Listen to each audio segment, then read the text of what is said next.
I'm Dr. Rami, and this is Skin to Womb. Today, we're diving into a surgery that challenges cultural norms and societal expectations for women seeking to rewrite their own story. I'm talking about hymenoplasty or revirginization surgery.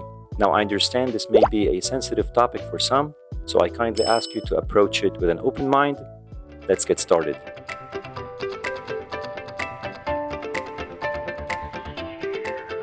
Revirginization surgery. So, is that really what it is? Well, technically, a virgin is someone who hasn't had sex before. So, short of a DeLorean with a flux capacitor and 1.21 gigawatt output, there isn't much we can do to change that. What we can do, however, is surgically repair the hymen to its intact form, which would cause it to bleed the next time a woman has sex. So, if that's good enough for you, you are in luck because if done properly, the results are undetectable even to a trained eye such as another gynecologist. Hymenoplasty isn't really about restoring just the physical integrity of a little membrane. It's about personal freedom, and to many, it's about turning over a new leaf. There are various reasons why women choose to undergo this procedure, and rather than me just sitting here and stating obvious ones that you can Google, I'd like to share with you some of the more recurrent real-life scenarios. The most common situation is, as you can imagine, the following. I'm getting married or engaged. My partner is very conservative. He doesn't know my past, and I don't want this to be an issue. I would like to put my past behind me and embark on a new start. Pretty much standard stuff. Reason number 2, however, is rape.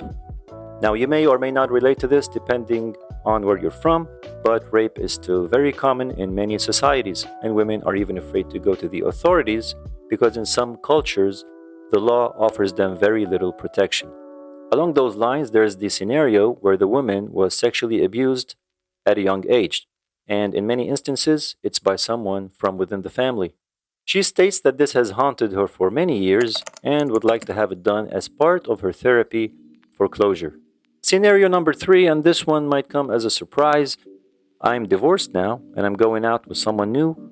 We've already been sexually active, but I would like to do it because we'd like to experience a first time together. Now, I've had couples come in together on the consultation for this one, and very often the woman even has kids from her previous marriage. At number 4, there's the life's too short to argue and listen to men bicker attitude.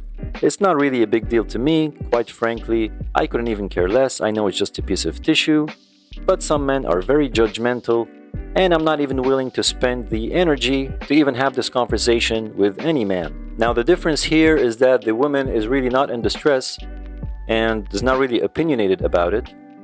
She wants to get it done because it's easier, and if it's easy and effortless, just set it and forget it.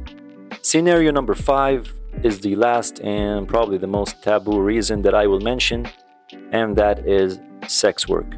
For women who are sex workers, a virgin to certain clients is in high demand in some cultures or fetishes, and the payout far exceeds the cost of any procedure. It sure feels weird to even say that, but it is what it is. So combine that with some good acting skills, crunch the numbers, and the results can be extremely profitable. Which brings me to the next question that should have probably popped up in your head by now. But how many times can a woman do this procedure? In the traditional method of hymenoplasty, you would lose a little bit of tissue every time the hymen is surgically cut and resutured. But even with that method, you could probably get it done around 10 times. Add to that a modified technique that allows a repair without removing any tissue, and the result becomes infinite. Now, although multiple redos are not the norm, twice is very common, and most of the time, it's because Mr. Right now just wasn't Mr. Right. And that brings me to the next point of my discussion: sugar and regret. As I explain to my clients, sex is like sugar. You do it once, you crave it forever, assuming you enjoyed it, which is most of the time the scenario. Then even if you decide that you don't want to have it anymore because you feel it's bad for your health, well, it's exceedingly difficult to do so. So you hold out as much as you can until you find yourself one night elbow deep in a bucket of ice cream, watching Netflix at 12 a.m. because you've passed by the ice cream aisle for the past 6 months, convincing yourself it's not worth the calories. And that is exactly why there is often a redo procedure right around the corner. The typical scenario is the following: a previously sexually active woman who has had a hymenoplasty meets someone new and had decided to wait until marriage in this new relationship. After some time of dating, in the heat of the moment, on a night where all the planets seem to align, they end up doing it because now she's confident that this is the guy for her. However, later down the line, things don't work out, they break up, and she comes in immediately with regret to get it done again as an attempt to erase this relationship.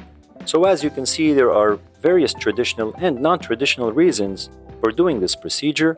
It's important to note that each person's decision is unique and deeply personal.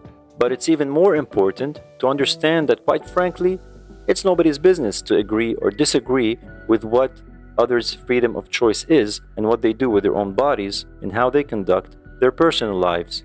The one thing that all scenarios non-arguably have in common is that all these women feel the need to actually do the procedure. And why? Because it's so ingrained in the fabric of society and the subconsciousness of women throughout the generations. Relationships start and fail for both men and women alike.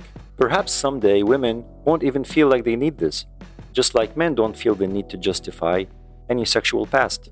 But until then, let's talk risks. Now, like any other procedure, hymenoplasty does carry some potential risks. Complications may include infection, bleeding, or adverse reactions to anesthesia, although those are extremely rare in this type of surgery with proper technique, because it can be easily performed under local anesthetic in about 30 minutes to an hour.